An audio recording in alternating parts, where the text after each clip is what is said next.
Hola, ¿qué tal? Muy buena tarde a todos.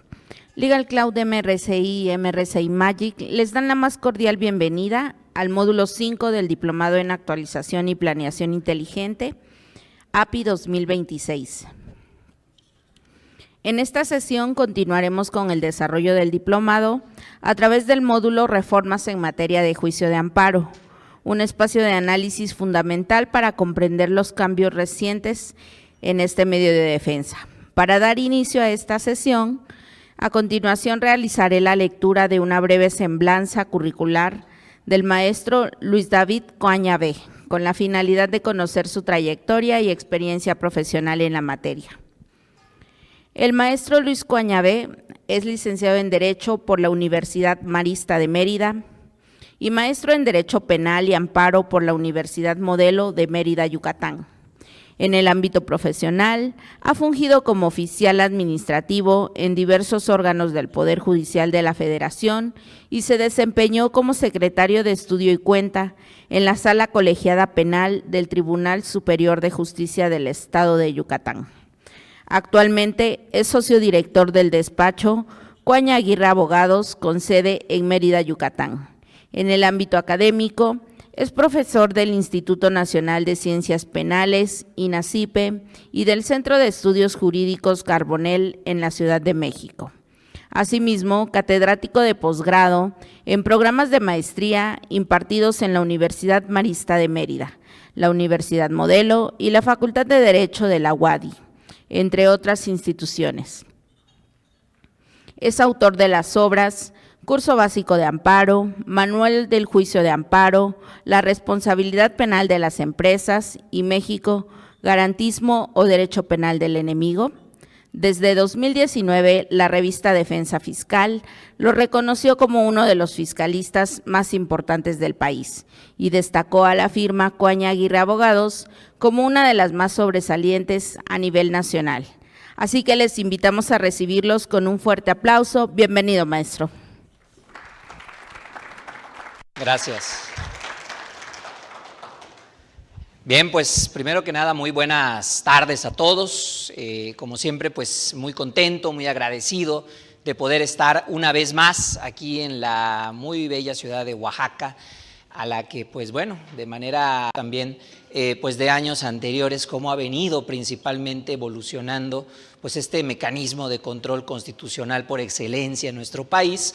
Pero también vamos a tocar de manera tangencial algunos temas penales. Quienes hayan prestado atención pues habrán escuchado que un servidor, principalmente, al menos en el ámbito personal, pues las materias que a mí más me gustan son el derecho penal y el derecho de amparo.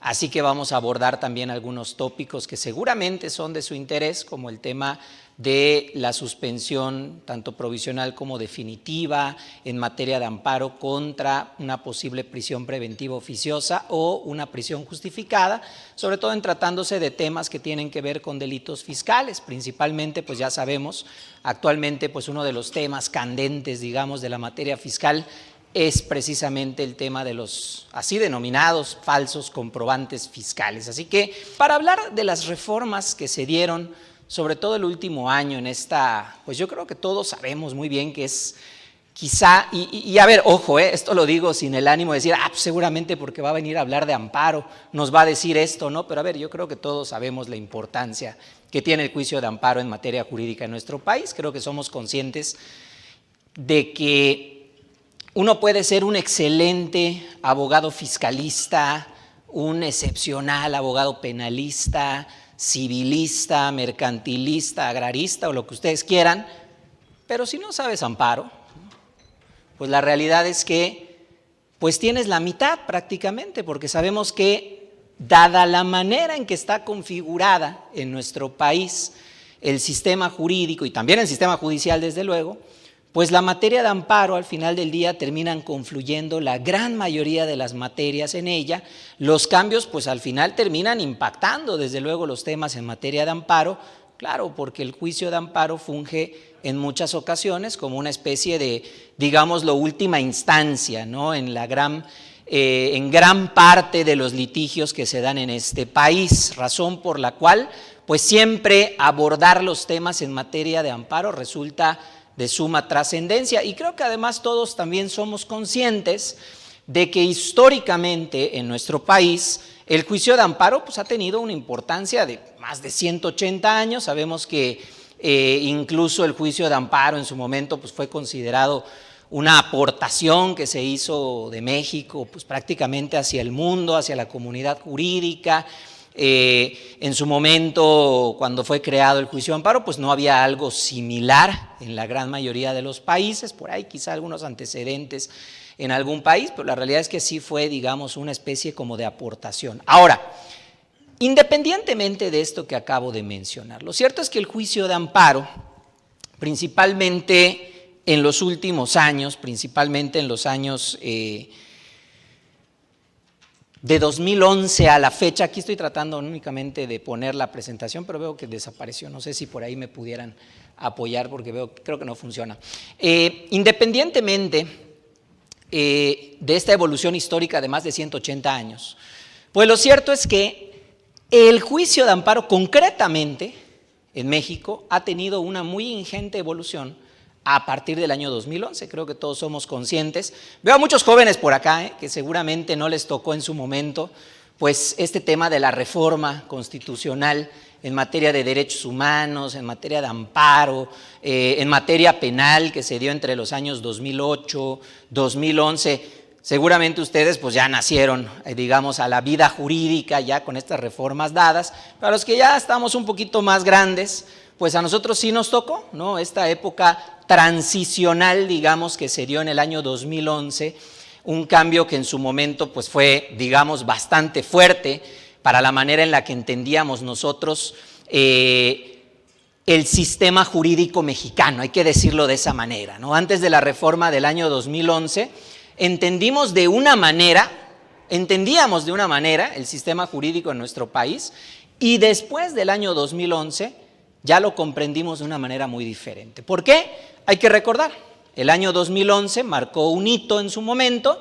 Fue cuando vino la reforma constitucional en materia de derechos humanos y en materia de amparo, que además fueron dos reformas que vinieron de la mano, porque sabemos que el juicio de amparo al final del día pues es el principal mecanismo de protección jurisdiccional ¿de qué? De los derechos humanos en nuestro país. Y en ese sentido, pues hay que recordar que en el año 2011, cuando vino la reforma, pues prácticamente de entrada la Constitución ni siquiera hablaba de derechos humanos, ¿no? O sea, hablaba de un concepto que se consideraba en aquel entonces, se llamaba en aquel entonces las garantías individuales. Recordarán incluso que a muchos de nosotros nos tocó estudiar, ¿no? Con aquel libro que así se llamaba, ¿no? Las garantías individuales, que me parece que es uno de los libros más vendidos en la historia jurídica de nuestro país, yo creo que muy bien, pero la realidad es que pues ya a partir de 2011 ese concepto desapareció, ¿no? O sea, prácticamente el concepto garantías individuales en la Constitución desapareció.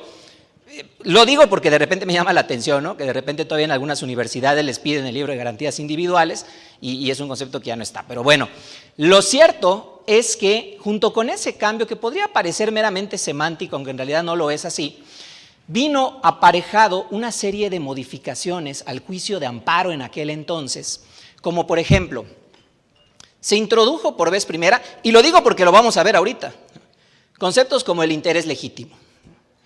Conceptos como la suspensión que hoy conocemos como la suspensión ponderativa, ¿no?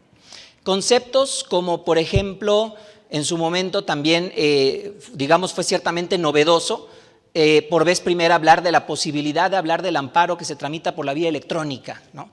Que en su momento, repito, 2011, pues nos parecía algo muy novedoso. En aquel entonces no existía el interés legítimo, la única vía de acceso que había al juicio de amparo era el interés jurídico, única y exclusivamente. En la suspensión, pues la realidad es que la suspensión, ese tema de la ponderación entre la apariencia del buen derecho, el peligro en la demora, el interés público, el orden social, etcétera, que hoy ya está en la ley de amparo y lo vamos a ver ahorita, pues lo cierto es que antes de 2011 pues no había, ¿no? O sea, la realidad es que la suspensión era meramente una cuestión de si se otorgaba porque se cumplían ciertos requisitos de la ley de amparo y se negaba porque no se cumplían esos requisitos, punto, ¿no? No había aquello de la ponderación que hoy vamos a ver ya existe, ¿no? Entonces, estos tópicos, repito, pues se introducen en la reforma constitucional del año 2011. Ahora bien, en aquel entonces, 2011, pues lo que teníamos era una ley de amparo pues que databa de 1936, ¿no? era una ley de amparo que ciertamente ya había quedado un tanto rebasada, sobre todo a raíz de pues, esa reforma de 2011, y entonces fue que vino la necesidad de expedir una nueva ley de amparo en aquel entonces, 2013. En 2013 es cuando se publica la ley de amparo que hoy ya tenemos vigente. Ya no es nueva ley de amparo, pues porque ya estamos hablando de una ley de amparo de hace prácticamente ya 13 años de que fue publicada y entró en vigor, etcétera. Pero en aquel entonces, pues definitivamente era una ley necesaria, ¿no? Era una ley necesaria, merced a todas estas reformas que estaban habiendo en aquel entonces en el año 2011. Ahora, hay que decirlo también de esta manera, la evolución del juicio de amparo no se puede entender, la evolución que ha tenido el juicio de amparo en los últimos 15 años no se puede entender si no analizamos también la evolución que ha tenido a nivel jurisprudencial. Es decir, no únicamente debemos tomar en consideración las reformas constitucionales y las reformas secundarias, ¿no?, sino que también tenemos que tomar en cuenta, a ver, qué ha dicho los tribunales federales, qué ha dicho la Suprema Corte de Justicia de la Nación al respecto y cómo se han ido configurando a base de precedentes judiciales diversos tópicos que han venido evolucionando en el juicio de amparo. Y es así como, por ejemplo, pues podemos citar, ¿no?, algunos precedentes que en su momento también fueron relevantes para la materia de amparo. Recordarán ustedes, por ejemplo, aquel famoso caso Radilla, el expediente Varios 912/2010, ¿no?, que en su momento fue muy, digamos, analizado, estudiado y llamó mucho la atención. ¿Por qué razón? Simple y llanamente porque en aquel precedente, por vez primera, se utilizó la posibilidad de que en México existiese lo que ahora conocemos ya como un control difuso de constitucionalidad y un control ex oficio de convencionalidad. Todos estos temas los estoy diciendo porque ahorita vamos a ver, cuando empecemos a analizar las reformas, de qué manera lo podemos utilizar todo esto todavía al día de hoy, ¿no? Entonces, en el caso Radilla, por ejemplo, recordar que la Corte lo que hizo, poco a voluntad propia, pero más bien porque pues la realidad es que en el caso Radilla era una condena que vino contra el Estado mexicano, ¿no?, por un tema de una desaparición forzada en Guerrero, en 1978, imagínense. ¿Y qué sucedió? ¿No? Que por vez primera se abrió, con esa sentencia de la Corte, la posibilidad de lo que hoy ya hacemos en la praxis, que es, por ejemplo, pedirle a los magistrados de la Sala del Tribunal de Justicia Administrativa, al juez de control, al juez civil, ¿no?, al juez familiar, oye, inaplica esta ley, oye, realiza una interpretación conforme de este ordenamiento secundario que tienes que aplicar. Eso, por increíble que parezca, hasta antes de 2011 no se podía hacer, ¿no? O sea, en nuestro país no existía el control difuso de constitucionalidad. Y el control ex oficio de convencionalidad, que es básicamente hacer lo mismo, nada más que ahora en relación a lo que dice la Convención Americana sobre Derechos Humanos y los tratados internacionales firmados y ratificados por nuestro país, pues la realidad es que en aquel entonces eran vistos como mera teoría, ¿no?, casi, ¿no?, o sea, doctrina muy bonita que servía para justificar la existencia de concursos de derechos humanos y gente que se dedicaba a la academia y que citaban artículos académicos muy bonitos, pero la realidad es que en la praxis, ¿no?, si tú le hacías valer a un juez, oye, juez, aplica el artículo 8º de la Convención Americana, ¿qué es eso, no? A mí cítame lo que dice la Constitución, a mí cítame lo que dice mi código orgánico, a mí cítame lo que dice la ley secundaria. Eso era lo que valía, ¿no?, básicamente en el sistema jurídico mexicano. 2011 marcó ese cambio. Marcó ese cambio en donde básicamente los abogados principalmente, aunque en realidad pues obviamente sabemos que el impacto fue para todos, volteamos a ver por vez primera el derecho internacional como una posibilidad real de aplicación en la praxis jurídica mexicana, ni más ni menos, ¿no? Hasta antes de eso, si lo volteábamos a ver, era visto como un tema meramente exótico, ¿no?, así como muy académico, etcétera. Después de 2011, y repito, sé que a muchos jóvenes no les tocó eso, pero pues los que estuvimos ahí, pues nos pusimos a estudiar, ¿no? A ver, oye, derechos humanos, ¿no? Oye, ¿cuántos tratados internacionales ha firmado y ratificado nuestro país? ¿No? Pues resulta que más de 200, ¿no? Pues vamos a estudiar los más de 200. Oye, ¿y cuántas jurisprudencias ha emitido la Corte Interamericana de Derechos Humanos? No, pues una cantidad muy importante. Pues hay que estudiarlas, ¿no? Porque por vez primera veíamos la posibilidad de que nuestro sistema jurídico se internacionalizara, digámoslo de esa manera.